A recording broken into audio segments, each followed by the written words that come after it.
tutti, sono Rui. Allora, tra poco sarà il Capodanno cinese e ho ricevuto tantissime delle vostre domande che mi chiedete magari cosa preparo per Capodanno, ma quando è Capodanno cinese, cosa mangiamo di buono. Allora, oggi sono qui per rispondere proprio a tutte queste vostre curiosità.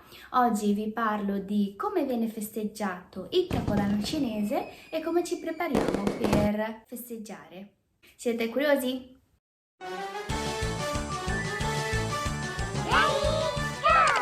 Innanzitutto vi spiego un attimo il nostro calendario. Tanti credono che abbiamo o lo stesso calendario come vostro o facciamo solo il nostro calendario. In realtà in Cina coesistono due calendari, una è proprio quella nostra tradizionale lunare, quindi non so, per la festa del Capodanno oppure anche festa della luna, tutte queste feste che sono tramandati tradizionalmente viene seguito da questo calendario lunare. Mentre seguiamo anche il calendario solare, quindi quello ufficiale, come tutto il resto del mondo, per le cose pubbliche ufficiali. Ad esempio inizio scolastico oppure festa della Repubblica, tutte queste cose che sono ufficiali pubblici seguiamo invece il calendario solare. Quindi in Cina coesistono questi due calendari contemporaneamente. Certe volte i nostri nonni, anziani, loro consultano il calendario lunare anche per, non so, matrimonio oppure anche per trasloco, per trovare, diciamo, una data più fortunata per realizzare questi eventi qua. Se no, in realtà nella normalità si segue il calendario, quello solare, quindi quello ufficiale. È per questo che quando c'è stato il Capodanno qui, anche noi abbiamo festeggiato, perché anche per noi è un Capodanno. Siamo fortunati di avere due feste, ecco, non solo, ultimamente i cinesi festeggiano qualsiasi festa, Natale, Thanksgiving, perché amiamo festeggiare, ma festeggiamo diciamo solo per partecipare all'allegria, non è che lo festeggiamo seriamente come se siamo di questa religione o di questa cultura, lo festeggiamo in maniera abbastanza commerciale, ecco. Spiegato questo, c'è da capire adesso invece che cos'è un calendario lunare. Nel calendario lunare noi seguiamo proprio il fenomeno lunare, quindi ogni luna piena dalla apparizione fino alla scomparsa è un mese. È per questo che le date cambiano sempre. Il nostro Capodanno in quest'anno magari può cadere all'inizio febbraio, nell'anno prossimo può cadere magari verso la seconda metà del febbraio, perché è tutto dovuto alla luna, quindi ogni anno le date si spostano, un po' come l'idea di carnevale in calendario occidentale, anche quello, da quello che so, viene cambiato tutti gli anni. Noi non è che sappiamo quando accade il Capodanno lunare, andiamo sempre a consultare il calendario, c'è un calendario fatto apposta perché io non sono capace di fare questi calcoli.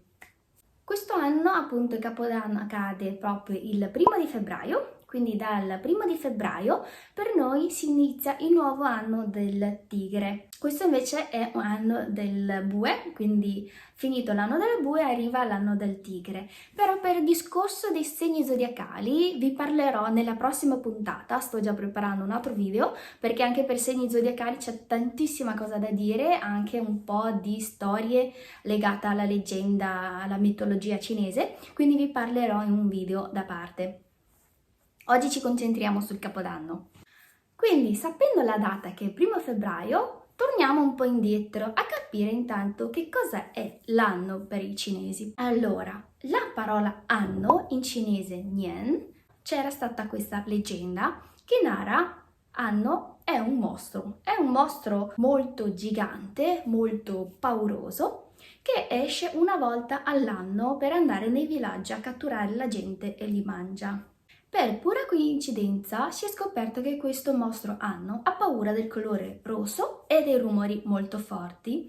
Quindi la gente, per cacciare via l'anno, il mostro, dal villaggio, hanno cominciato a battere fortemente sui tamburi, sulla pentola, qualsiasi cosa che faccia il rumore forte, vestendo di rosso per cacciare via il mostro. Da allora il mostro non è più tornato, ma si è mantenuta questa tradizione di festeggiare il Capodanno. È da allora che per noi il rosso è simbolo della fortuna e poi dà, diciamo, rumori forti, deriva dopo, diciamo, il petardo e poi anche la danza del leone, tutte queste che per fare un po' di rumori forti, di allegria, per festeggiare il Capodanno.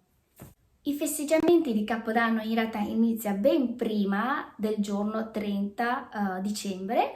Già all'inizio di dicembre di solito le persone si preparano alla pulizia invernale. Prima del Capodanno bisogna pulire tutta la casa, cacciare via le cose brutte, cattive, non buone, non devono restare a casa. E poi di solito si regalano i vestiti nuovi perché l'ultimo giorno dell'anno deve vestire un vestito nuovo. Sulle finestre tante volte andiamo a attaccare le scritte in rosso con il ritaglio della carta, una specie di origami, non so se posso chiamarla così, piegando le carte e tagliando diventano dei simboli belli da poter appiccicare sulle finestre.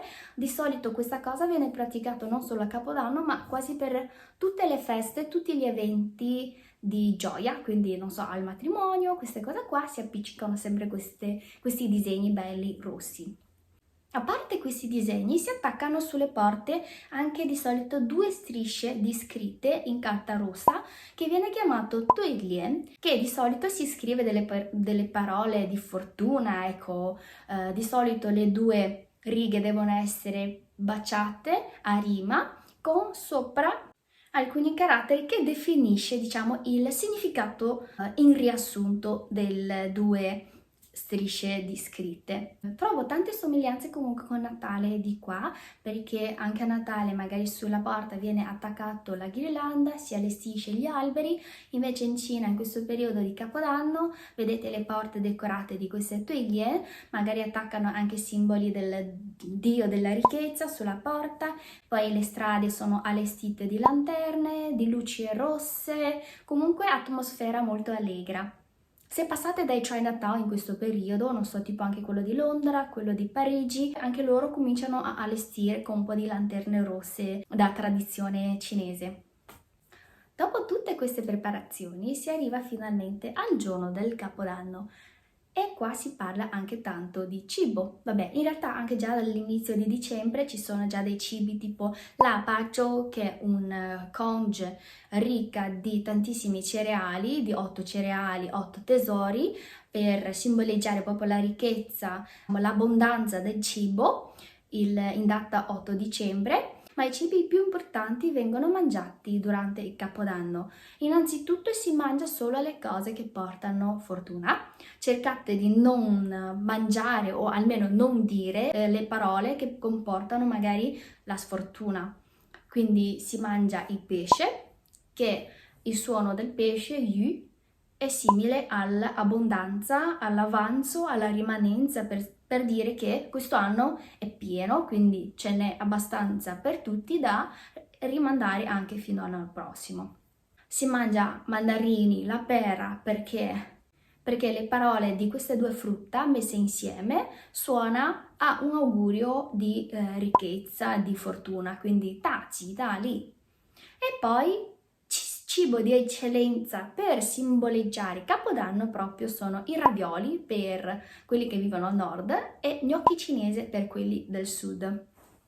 I ravioli, avevo già detto forse anche in altri video, è un cibo di eccellenza per Capodanno, si mangia verso mezzanotte, quando proprio scatta il momento tra l'anno vecchio e l'anno nuovo. Infatti la parola Xiaozi deriva proprio da questa parola che simboleggia, diciamo, l'ora in cui si cambia da un anno all'altro. Ha anche un altro significato, può significare anche, diciamo, il simbolo della moneta che si usava in antichità. C'era stato un periodo, si usava proprio la parola Xiaozi per indicare un tipo di moneta durante quella dinastia. Quindi Xiaozi sicuramente significato di ricchezza e di fortuna, mentre in realtà dalle parti del sud si mangia più i gnocchi. Io sono di sud, infatti io sono abituata che da piccola, infatti io da piccola non mangiavo quasi mai i ravioli.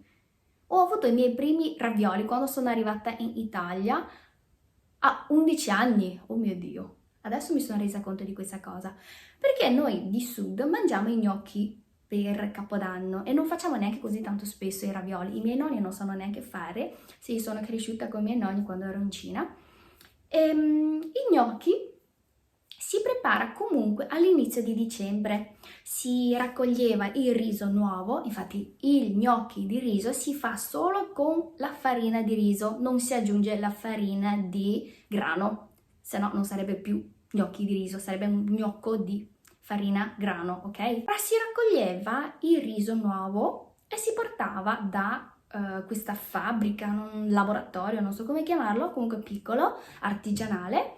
Vai lì con il tuo riso, lo porti come se fosse sì, il sacco di Babbo Natale, mio nonno lo portava, e lì viene macinato sul posto, viene cotto al vapore e poi schiacciato, diventano strisce di gnocchi grandi. E quelli possono essere mangiati anche sul momento, sono morbidi, sono molto buoni, come se fosse mochi. Infatti il mochi viene fatto con le stesse cose che si fa in gnocchi cinesi, solo che i mochi sono morbidi, invece i gnocchi cinesi viene da questa forma così rettangolare, strisce morbide, viene lasciato lì a raffreddare, così si indurisce e poi si tagliano a fettine, così diventano le fettine che vediamo adesso noi, diciamo, in commercio, perché lasciando così freddo, secco e essiccato può durare tantissimo. Mangiamo i gnocchi perché gnocchi in cinese si chiama nian cao e questo è praticamente una parola di fortuna perché nian cao vuol dire un anno più alto, più bello dell'anno precedente. Quindi a fine anno si prepara i gnocchi praticamente per tutto l'anno nuovo, perché non è che porti solo 1 chilo di riso, porti 50 kg di riso e ne fai una valanga ne fai un sacco pieno di gnocchi e lo porti a casa da consumare in questo anno nuovo. Detto il cibo, arriviamo al momento più bello del Capodanno, le buste rosse. Allora, tra noi cinesi non si usava a fare dei regali. Fare dei regali è una cosa più, diciamo, preso dagli europei, dagli occidentali. Da tradizione si usava a regalare le buste rosse. Aspetta, ho delle buste rosse. Eccolo qua, queste sono delle buste rosse. Qua dentro mettiamo i soldi e di solito si regala da chi è più grande di te, quindi magari dai genitori ai figli, dai nonni ai nipoti, certe volte può succedere anche nell'ambiente di lavoro, dai capi ai dipendenti. Deve comunque essere una persona superiore di te, o di età o di posizione, quello che è, e poi, beh, quanti soldi non c'è una regola, dipende da questa persona quanto amore ha verso di te. Ecco, sperate tanto che i vostri capi vi amano tantissimo. I figli invece per i genitori certe volte per Capodanno si acquista, non so, un abbigliamento nuovo per i genitori perché a Capodanno si festeggia vestendo il vestito nuovo, come avevo detto prima, o si porta a casa, non so, un buon vino, della frutta. Noi usiamo tanto quando andiamo a casa delle persone a fare ospiti di portare un cesto di frutta, ma magari con cesto di frutta le frutta più belle, quelle più costose, ecco. Un po' come voi quando andate a casa degli amici portando, non so, salumi e formaggi, ecco, noi usiamo di più a portare la frutta. La famiglia radunata nel 30 di dicembre è un po' come la vigilia di Natale, si festeggia con i familiari. Quindi nell'ultimo mese, magari negli ultimi giorni dell'anno, in Cina c'è tantissima movimentazione perché tutti tendono a tornare a casa a festeggiare con i genitori, con familiari più cari, quindi c'è tantissimo movimento e da questo fenomeno è derivata anche una parola, Chunyun, diciamo è proprio il fenomeno di tutte queste persone che prendono il trasporto pubblico per rientrare a casa. Se dovete andare a fare un viaggio in Cina, cercate di vietare questo periodo. Qualche giorno prima del Capodanno, immaginate che tutta la popolazione comincia a muoversi da nord a sud, da sud a nord, quindi magari i biglietti non ci sono tanti posti, ecco, c'è tanto movimento. A casa comunque si mangia tutti insieme, sedendo a tavola, si scambiano le buste rosse. Di solito tutti i cinesi si guardano anche lo stesso programma televisivo che viene chiamato Chunwan, Chunjie Lianhuan Wanhui. È un programma annuale che si fa solo in quel giorno. Viene pubblicato da tutti i canali in diretta, quindi tu non hai scelta in realtà. In quella notte devi vedere solo quel programma, da magari qualche ora prima del conto rovescia fino a 2 ore dopo, per fare il conto di rovescia praticamente tutta la popolazione insieme. quindi mangiando, guardando la televisione e poi a mezzanotte. Una volta si faceva anche tantissimi fuochi d'artificio, ma ora praticamente si guarda solo dalla TV perché è una cosa vietata ormai da un po' di anni da tutte le città grandi. Magari in campagna dove c'è più spazio si può ancora fare qualcosa, ma nelle grandi città è impossibile lanciare fuochi d'artificio senza il permesso magari del comune, del governo per magari gli eventi straordinari. E come avevo menzionato, questo sarà l'anno del tigre. Chi è dell'anno del tigre? Io sono a cavallo, sono nata nel 90 e Shu Niu Hu Tu Long She Maya. Quindi praticamente chi è nato 4 anni prima di me, quindi nell'anno 86, è nato nell'anno del tigre. Anche 12 anni prima e 12 anni dopo. I nostri segni zodiacali si ripetono ogni 12 anni, quindi ogni anno è un animale. Questo vi parlerò nella prossima puntata, ho tantissime altre piccole storie da raccontarvi.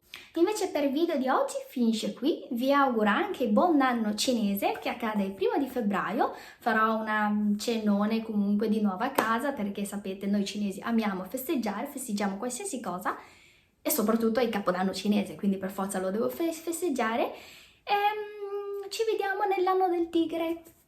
Ciao ciao!